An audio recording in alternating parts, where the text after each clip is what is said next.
arme qui pointe. Je suis en train de me fabriquer une hallebarde. Ben, ça pourrait être une lance. En fait, c'est le même principe pour ce qui est de la fabrication. Donc, comme d'habitude, j'ai mis un petit morceau de cuir sur chaque bout de mon PVC.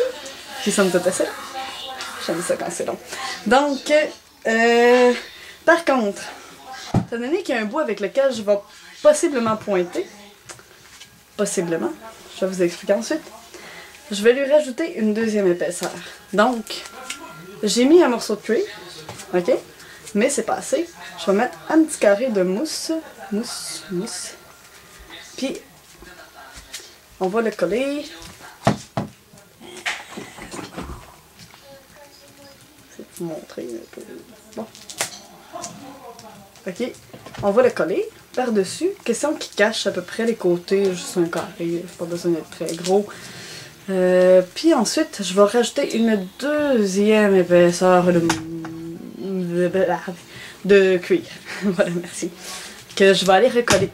Pourquoi? Parce que c'est une arme qui va pointer. Donc, je veux vraiment qu'elle soit sécuritaire, acceptée dans tous les GN, puis qu'elle soit durable. Donc, pour ça, c'est très simple, d'accord? C'est que si vous faites une arme qui pointe, considérez toujours, comme pour les flèches je le disais, que cette arme-là, il n'y a pas juste vous qui allez l'utiliser. Probablement qu'un jour ou l'autre, quelqu'un d'autre va vous la prendre des mains, peut-être un imbécile, peut-être qu'il a le droit, peut-être que non. Fait que, considérez toujours qu'un de ces quatre, un imbécile, va vous le voler des mains, puis il va aller se battre avec. Fait que si cette arme-là est sécuritaire entre vos mains, il faut aussi qu'elle soit sécuritaire entre les mains de cet imbécile-là. Fait que faites-la plus sécuritaire que passé. Question de ne pas être le responsable de ce qui pourrait être un accident. Parce que c'est plate dans ça là. Donc, ça vous tente pas de vivre ça. Fait que là, ce que vous allez faire, ok, c'est que vous allez mettre le plus possible d'épaisseur sur le bout. Pour commencer. Puis ensuite, ce que vous allez faire, voilà, merci, c'est que vous allez gager à peu près comment est-ce que vous êtes à l'aise de la tenir à deux mains. Moi, je fais une hallebarde. Mais si j'aurais fait une lance, ben, elle aurait été faite pour pointer. Puis je sais qu'il y en a des imbéciles, encore une fois, qui savent pas c'est quoi la différence entre une lance et une hallebarde. Donc c'est long dans les mains, même s'il y a une lame au bout, ça se peut qu'il pointe quand même avec. Fait que je vais quand même la rendre sécuritaire pour pointer.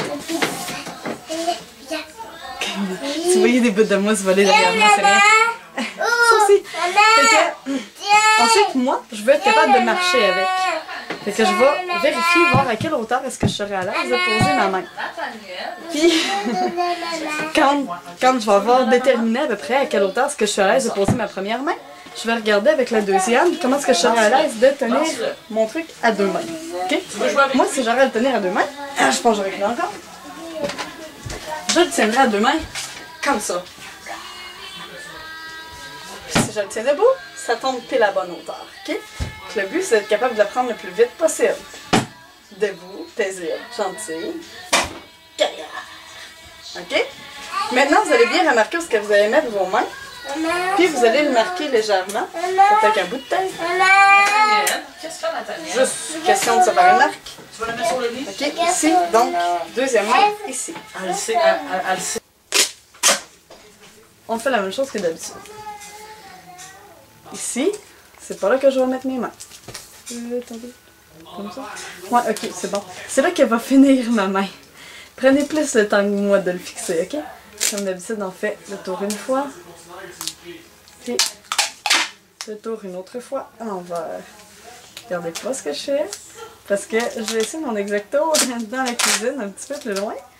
Fait que, pas du tout en train de déchirer avec mes doigts. Bon, ok, voilà. Ça colle.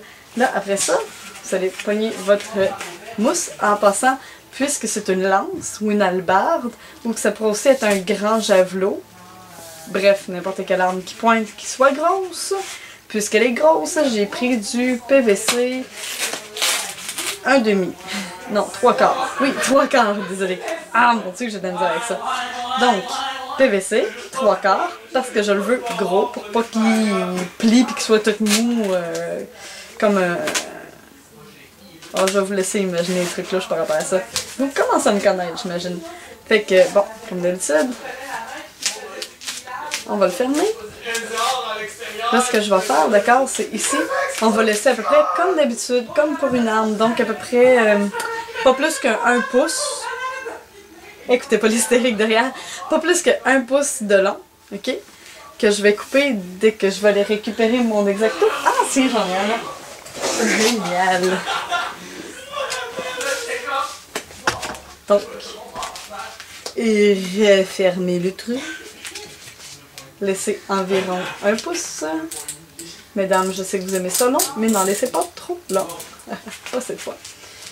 En fait, c'est vrai, il y a deux façons de faire. Je pourrais utiliser la deuxième méthode. C'est que soit vous le coupez à un pouce, puis ensuite vous allez remettre de la mousse autour et sculpter. Ou bien, sinon, on va utiliser l'autre méthode, en fait, que je pense que je préfère après tout. Donc, je vais laisser la longueur de la lame que je vais laisser dépasser. Là-dessus, par contre, j'ai une explication à vous donner. Ceci étant le bout avec lequel je vais pointer, parce que c'est le bout que j'ai mis, rappelez-vous, 2 épaisseurs de cuir. Et un morceau de mousse entre les deux. Hey, j'ai oublié de mettre l'autre morceau de cuir, je vais peut-être pas le coller de ça finalement. Ouh, fatigué. Ok, fait que là, ce que vous allez faire, c'est que considérez que votre lame, ou votre pointe, vous allez la commencer, d'accord? Ici, c'est là que finit mon PVC. Vous allez la commencer ici, vous allez la finir ici. Admettons. Allez-y dans là à peu près. Il faut quand même que vous la pogniez un bon 1 pouce à 2 pouces sur la fin de votre PVC pour qu'elle tienne bien. Mais vous pouvez la laisser dépasser beaucoup plus. Par contre, je vais vous donner des trucs tout à l'heure sur le comment est-ce que... Là, excusez, je vais juste vérifier ma longueur. En laissant un petit peu plus que moins, vous le recouperez au besoin. Je vais vous donner des trucs tantôt sur comment est-ce qu'on peut s'arranger pour que la mousse ne casse pas. Rappelez-vous, pour les épées, je vous avais dit, si vous laissez trop long, la pointe va avoir tendance à casser facilement. Donc ça n'aide pas beaucoup pour la durabilité de l'arme. Même si ça peut être mieux pour un côté sécuritaire, c'est pas plus sécuritaire si ça casse facilement. Dans ce cas-ci, ce qu'on va faire, c'est que si c'est une flèche, une pointe donc de lance, excusez, je vais m'arranger pour que le bout le plus large de ma pointe soit exactement vis-à-vis de la fin de mon PVC. Parce que c'est toujours là que ça va plier. Okay? Le but aussi, c'est que ça plie. Mais on s'arrange toujours dans ce cas pour que la plus grande largeur de sa lame, de sa pointe ou de son peu importe, soit vis-à-vis de la fin du PVC. D'accord? Donc, pour que ça plie plus loin, pour que ça plie finalement lorsque c'est juste la mousse.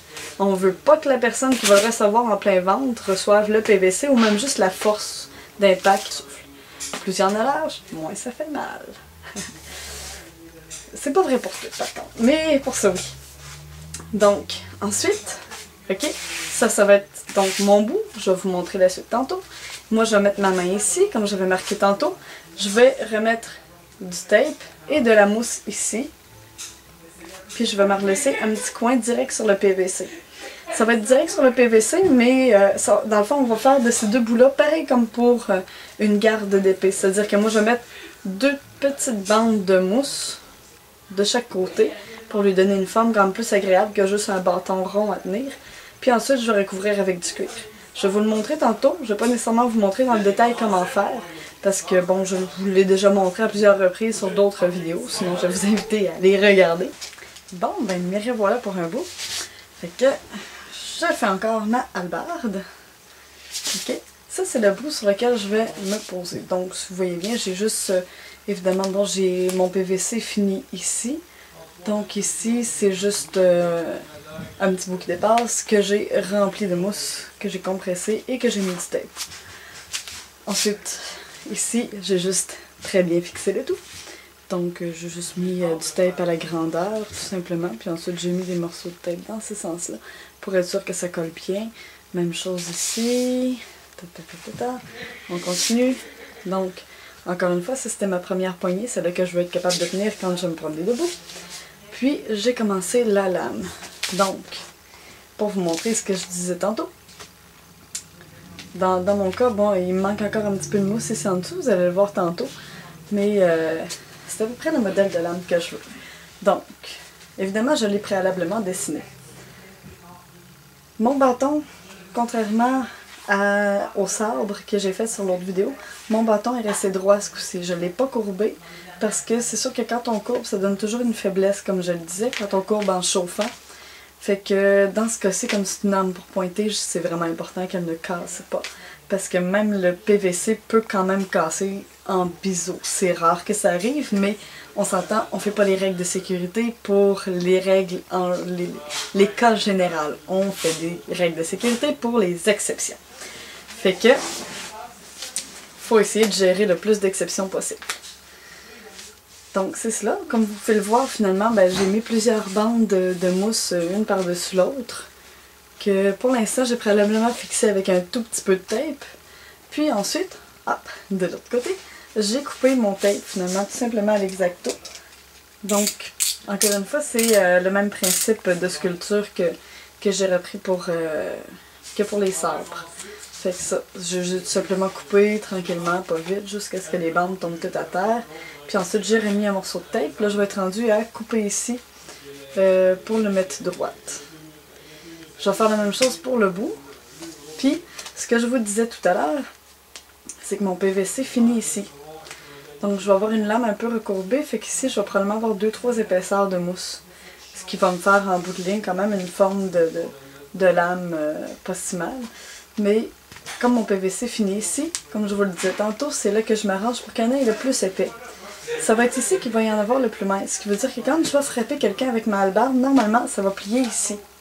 Et non à la base de la mousse, à la base du PVC. Donc le PVC ici, je vous montre, quand je vais pointer, il reste encore un bon pouce d'épaisseur entre le bout qui plie et la pointe de mon PVC.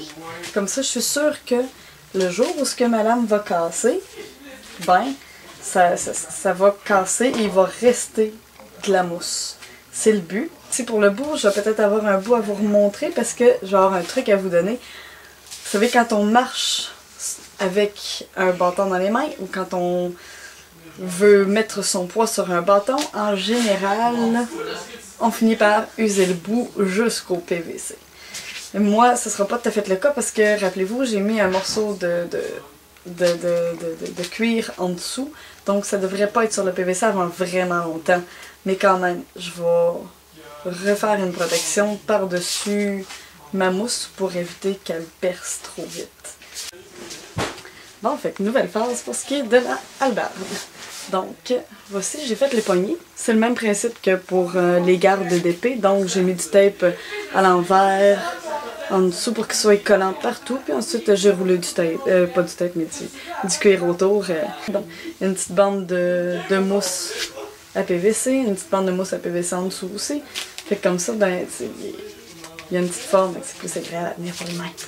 Puis, ma lame, donc, présentement, elle est complètement faite. Il me reste plus qu'à la taper. La taper, c'est comme d'habitude, donc c'est pas différent. Je vais sûrement faire des bandes, des carrés, bref, aucun pli. Puis, n'oubliez pas que tout ce que vous n'avez pas sculpté va paraître. Fait qu'on essaie de sculpter au mieux. Fait que c'est ça. Il va juste me rester le tape à faire à la grandeur. La seule chose que je veux vous montrer encore, parce que le tape, ça vous pouvez le voir dans d'autres vidéos, c'est le bout sur lequel je vais m'accoter parce que moi, je vais m'en servir autant comme bâton de marche que comme arme. Donc, le bout, ok. Je rappelle encore une fois, en dessous, j'ai mon PVC. Il y a un petit morceau de cuir direct sur mon PVC pour éviter que le PVC ne perce la mousse. J'ai à peu près 1 pouce de mousse qui est rempli de retaille de mousse compressée. Donc, même si je pèse dessus, présentement, je ne sens pas le PVC. Ensuite, je prends un morceau de cuir. Comme vous pouvez le voir, mon cuir est quand même très épais. J'ai choisi un bon cuir, cette fois-ci, pas juste un suède. Puis, on va en couper un bon morceau. Ok, un beau petit carré, mon bout. Puis ce que je vais faire, c'est que je vais le taper partout autour. C'est vrai que c'est pas facile à plier par contre, un gros morceau comme ça, mais vous allez y arriver avec 4 coins de tape, puis ensuite on va écraser un petit peu plus. Donc, ce que ça va donner, je vais essayer de vous montrer un petit peu mieux. Je vais taper partout autour, mais je vais laisser le bout de cuir. Ce que ça va faire, c'est que ça va faire que quand je vais m'accoter dessus, je vais être accoté sur le cuir et non sur la mousse. Parce que la mousse, ça perce pas le cuir. La mousse, ça absorbe l'eau et la boîte, pas le cuir. Donc, essayez de vous arranger pour que vous ayez tapé tout le tour avec du beau tape noir pour que ça paraisse pas, mais que vraiment l'appui du PVC lui-même se fasse sur le cuir. Comme ça, vous ne maganerez quasiment jamais votre bout. Puis, messieurs, vous savez comment est-ce que c'est agaçant d'avoir le bout magané. Donc, ici, ça finit. Maintenant que j'ai terminé, vous voyez, elle plie là. Et mon PVC finit ici. Cette arme est parfaite et due pour être tapée. Je vous montre ma hallebarde maintenant qu'elle est complètement finie, mais comme vous pouvez le voir, à ses nombreux plis, elle a déjà un GN dans le corps. Puis c'est de ma faute, je l'ai mal entreposé dans mon locker. Ça, c'est un point très important. Si vous voulez que votre arme reste belle, puis qu'elle prenne pas autant de plis que la mienne, ben c'est surtout l'entreposage qui fait les plis et non les combats. Les combats vont toujours en faire un peu, mais somme toute moins. Fait que, imaginez qu'elle est plus lisse, parce que si je la laisserais reposer pendant peut-être 3 heures en dehors du locker, elle serait plus lisse, comme le démontre ce côté-là, qui est moins pire que l'autre. Puis, elle a quand même assez bien survécu son premier GN. Elle a décidé de plier à un autre endroit que celui que j'avais prévu, mais c'est un endroit qui reste quand même loin du PVC. Fait qu'elle reste très sécuritaire. C'est juste de s'assurer, je pense, qu'on peut pas toujours décider pour eux autres où est-ce qu'ils vont plier. Je lui ai mis des petites décorations, des plumes, une petite oreille de lièvre que j'ai chassée, etc. Des bouts de... L'important, si vous mettez des décorations comme ça, c'est juste de rien mettre qui est dur, évidemment. C'est toutes des affaires qui sont le fun à recevoir d'en face. C'est correct. Puis, je sais pas si vous allez être capable de bien le voir, mais le bout a finalement quand même assez bien enduré son premier grandeur nature, en fait. Le cuir a pris un petit peu d'usure, mais à peine. Puis, elle devrait être capable d'endurer mon poids, la tenir debout pendant des années, vu le peu d'usure qu'elle a pris pendant ce GN-là. Évidemment, moi, je m'en suis pas servi tant que ça pour pointer. C'était une arme que je me servais plus pour trancher à distance.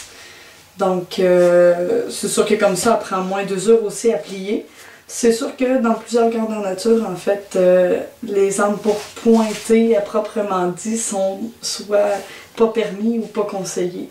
Fait que c'est sûr que si vous optez plutôt pour des hallebardes ou ce que vous pouvez pointer avec, mais que la fonction première est de trancher, moi, c'est mon conseil, ça reste quand même mieux. Puis de toute façon, en GN, si vous tranchez quelqu'un, elle va compter les dommages autant que si vous la pointez, que ça change rien du tout. Fait qu'à la limite, si vous faites une pointe plus flèche, un peu comme pour une lance, ben vous pouvez quand même, en GN, pour sauver un peu de vie à votre arme, question qu'elle dure plus longtemps, vous pouvez quand même donner des coups sur le côté plutôt que de pointer. C'est moins dangereux et c'est sûr que c'est quand même beaucoup moins difficile pour l'arme à endurer.